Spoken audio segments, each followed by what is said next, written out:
Hello everyone and welcome to the showdown between the High Elves, who are going to be led by Elvish Gandalf, and the Dark Elves, who are going to be led by Dreadlord. So let's jump right into this game, guys, and take a look at some of these builds. So over here in Vanguard, I do have two groups of the Illyrian Reaver Archers, and these guys are definitely a must-pick against the Dark Elves. Firstly, they have 140 range, so they can pretty much outrange all of the Dark Elf missile units. If you look at Shades over here in the Forest, and I think Shades do have more range than the Dark Shards. Yeah, they have 130, I think Dark Shards are around 125, and then the Repeater Crossbows on horseback have 115. So you're pretty much impervious to enemy missile fire, you can kite very efficiently, and if these guys do have to fight in melee, they have 32 melee attack, as well as 34 melee defense, and 28 or 27 weapon strength. So yeah, really solid pick. On top of that, guys, the reason we're calling this the Lord of the Rings build is because we have so many great eagles.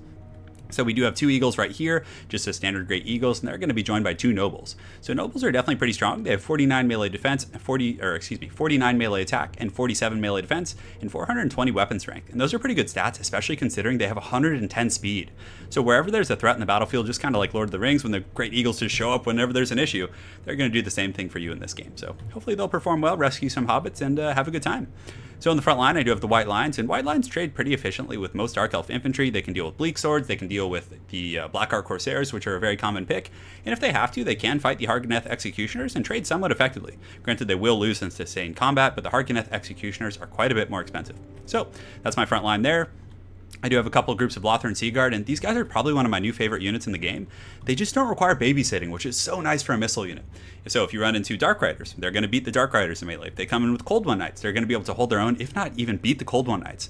With 56 melee defense, as well as 28 weapon strength, and a massive anti-large bonus of 16, these guys are really durable. So I definitely like bringing a couple in this matchup, because I feel like they're not really going to get pressured until your front line collapses. So I do have a couple of those guys, and I have Teclis, or Elvish Gandalf, as we like to call him. And guys, we're trying something a little bit different with him. So he does have Nets of Amnitok and Chain Lightning. So I'm going to try and net down some of his troops and hopefully get a good Chain Lightning off. So that's pretty much it for my army, guys. Hopefully you like it. We get to see some Lord of the Rings action in here. And for my opponent, he has a couple of Hargoneth Executioners. I think he has two groups of those. He has one group of the Blackguard and Ogron, which are a pretty good inclusion in my opinion, because oftentimes the High Elves, at least from my experience on ladder, even playing as Dark Elves, are going to bring a couple Dragon Princes. That's been a build that I've been seeing quite a bit. So having these guys as a contingency is going to be very good, because they do have massive anti-large and pretty good armor-piercing values. For his Lord, he has a standard Dreadlord here, so going a little bit wider, and the Dreadlord is going to be joined by a Death Hag who's kind of hiding amongst these Bleak Swords. So I don't know how I feel about the Death Hag in this matchup. She does have an anti-infantry bonus and applies poison and has some, other good stats, but she doesn't have the best AP value, so she's not going to be as impactful in the front line, in my opinion. So this is what my opponent really spent most of his money on. He has a bunch of Shades with greatswords. So these guys definitely do pretty good. And one of the issues about advancing on a high elf formation with a bunch of, let's say, just Dark Shards, for example, is you're going to take a ton of missile fire while you're advancing. But with the Shades, they do have stock, so they're going to get close and they're going to start shooting, and be relatively safe against missile fire until they're close. And they have great swords. These guys have 40 melee attack, so if they do get into melee with the White Lions or against these Lothern Seaguard, they will definitely cut them to pieces. So guys, without further ado, let's get this Lord of the Rings, a Great Eagle beat down on the road here. So the Great Eagles are going to charge into these Hargoneth Executioners, definitely doing some pretty good damage initially. You can see their models are dropping quite quick, especially in conjunction with the skirmishing from these Illyrian Reavers. So yeah, these Eagles, man, I'm enjoying them, at least in this matchup. They're so quick. Granted, my opponent didn't have too many answers to them. He had a relatively slow, very heavy infantry army, and he was also a little bit spread out, so I was able to really take advantage of that. But the Nobles getting in there, even though they don't have the best AP against the 110 armor of the Hargoneth Executioners, 420 weapon strength is still 420 weapon strength. So a fair amount of that is probably armor piercing, but just not as much as when you have them on a horse, for example. So these Hargoneth Executioners are shaken. They're sitting at 4 leadership, but it keeps teetering back up, and he is sending some of his Blackguard and Nogrond. Oh man, that was a bit of a tongue twister for me. So these Blackguard and Nogrond over here to kind of help out a little bit. So I was like, oh man, can I route these guys before those Blackguard get here? Please, please, please. But unfortunately, I was not able to. They're just holding strong. Hargoneth Executioners are a very elite unit. So just to kind of ensure I don't take too much damage, you can see my nobles and other troops are going to be pulling out right here. That's what she said. And, it's going pretty well. So far, a good start to the battle. Right now, I do have my Lothern Seaguard who are going to be taking some shots at some of these guys emerging from the forest. And I think these guys are still stalking right now, so I don't see them yet. But, what's going to be really nice is I have all these Great Eagles, and I was actually just pulling them back. I had no idea it was over here, but then that's when I discovered them. So I was like, oh man, I need to deal with these right away. So right now, I do use a Net of Amnitok as well as a Chain Lightning, and look at the damage it's doing to those Blackguard and Nogron, just massive damage. So that definitely seems like a fun combination. If you can get your opponent to bunch up a bunch of troops, send in a Noble or something and then Chain Lightning them, I feel like they can do some pretty good work. So those guys definitely took a beating.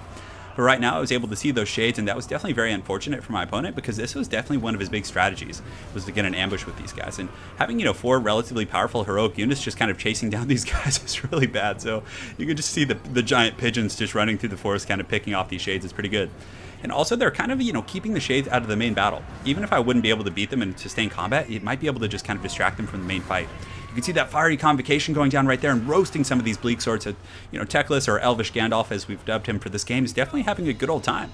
In the back, he's hiding behind his Lothern Seaguard, and you can see my opponent is sending his Death Hag after Teclis. But the Death Hag, it looks like she's actually rampaging, so she might just be chasing the nearest target, which is fine. I could just run Teclis around the map. He's pretty quick. He actually has a 78 movement. I could have sworn it was 90, but I guess that's Tyrion, but maybe he has a slower horse. But anyways, you can see my Illyrian Reaver archers over here just kind of kiting these Blackguard and Nogrond, and even though they are very heavily armored and the Illyrian Reavers don't have the best AP, they'll definitely drag them down eventually. So right now, this Death Hag is going to be coming for my Lothern Seaguard in the back, but just like Lord of the Rings, the Eagles are always coming to the rescue when you need them. So you can see my Noble as well as this Great Eagle are going to take her out, and I sent my other 2 on his Lord. So definitely getting some good mobility out of these guys and kind of just going after these high-value targets. Teclis is also not wanting to miss out on the fun, so he charges in the back. And, because of martial prowess, Teclis actually does have some decent defensive stats. I mean, not the best, but he does have 40 melee defense, which isn't terrible for a caster. So it looks like there is some sort of foul magic going down on my end. I think I'm casting a Chain Lightning over here. So yeah, I do get a decent little Chain Lightning that kind of clips some of these bleak swords. So you can see they're just kind of getting run over here in the forest. Definitely not fun for them, but wasn't as devastating as the first one. But definitely can't complain. So right now the Dark Elf forces are starting to disperse a little bit. You can see these Blackguard are going to be engaging against my White Lions over here, but I do have that kind of withering missile fire. So these Lothern Seaguard are just kind of peppering these guys down and just with the sheer volume of fire eventually getting through that armor. So I was able to kill the Death Hag and also rout his Lord. These nice little kind of duo goon squads have been pretty efficient for me this game. Teclis is going to be engaging in the main fight. You can see he's fighting against some of these Hargoneth Executioners with his nice cane right there. And the White Lions, man, White Lions are a really cool looking unit. I wonder if they'll ever add that unit from the campaign, because I know I was watching some campaign videos and I saw the legendary Lord, who's the White Lion guy. I wonder what he would be like. Or can you actually play him? If any of you guys know and have played the High Elf campaign, can you play as that White Lion Lord when you play the High Elves? Definitely a little bit curious. So right now I'm going to be popping Regrowth over here on my Noble, on the Great Eagle. I'm just using him to kind of clean up the shades. So the shades were super kind of impeded this game. Now that I discovered the ambush was kind of sprung, I was able to just shoot them with the Lothern Seaguard and use my Nobles, my Great Eagles, and then the Illyrian Reavers coming from the forest.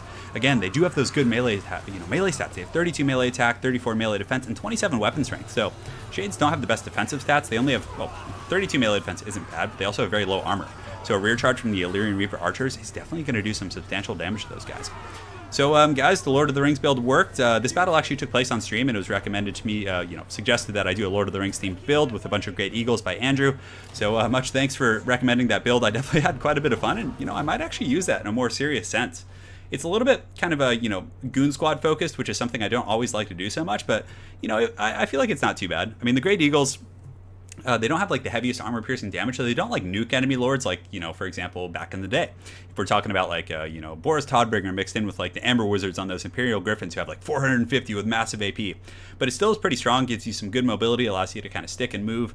A little bit of Muhammad Ali action, so definitely some fun stuff. But yeah, Teclis was good. The Chain Lightning you guys saw was able to do some massively devastating damage against those Blackguard, and also did some decent work against the Bleak Swords over there in the forest. But really, that Goon Squad was kind of what saved me from the Shades. If those Shades had been able to flank my army and just start teeing off on my back line, or even engage in melee, that's actually a pretty decent counter to the Lothern Seaguard. If they're able to, stalk, close the distance, engage in melee, kill the Lothern Seaguard, and then start shooting my infantry in the back with their heavy, 34 armor piercing missile damage. Well, it's 34 weapon strength on their missiles, and with a large portion of that being armor piercing. But the Shades definitely can take down the White Lions and Sword Masters of Hoeth pretty efficiently, so that would have been pretty scary. But yeah, in Teclis, I like him quite a bit. That Potion of Troy also allows him to heal, so it's just so nice. With Regrowth, you can kind of spend it to heal other things. You don't really have to worry about healing himself. So that potion, it's on a 45 or 60 second cooldown, and it gives him a 44% ward save. It's just such a good healing ability. And it does add a timer to your Winds of Magic. I think it adds 30 or 45 seconds to all of your abilities, which definitely sucks, but if you time it correctly, you kind of use all your Winds of Magic, or you cast your big spells, you're going to probably not be casting anything in that downtime anyway, so it really isn't that big of a deal. So For my opponent's army, the Harganeth Executioners aren't a bad idea. I don't think you need 2 Blackguard and Ogrond, although he may have been running into a ton of the Dragon Prince builds, so maybe that's why he was doing that. But I do like the inclusion of the Shades. I don't know if I would take the Shades with the Great Weapons. They're a lot more expensive. Like, regular Shades are like 800, and these guys are like 1200. So you're investing quite a bit more, whereas like you could get some Dark Riders or other skirmish units that could definitely bring you some pretty good utility. But I have seen the Shades used in games with great swords to some pretty good effect against like the High Elves. They're able to sneak up and shoot the infantry in the back, and then also massacre the back line with their really good like melee combat stats. So there's definitely some potential there. So hopefully you guys enjoyed this High Elf game. Very well played to my opponent AMQA. Look forward to seeing you again on ladder. And guys, we got a lot more Lord of the Rings builds coming soon. Take care, guys.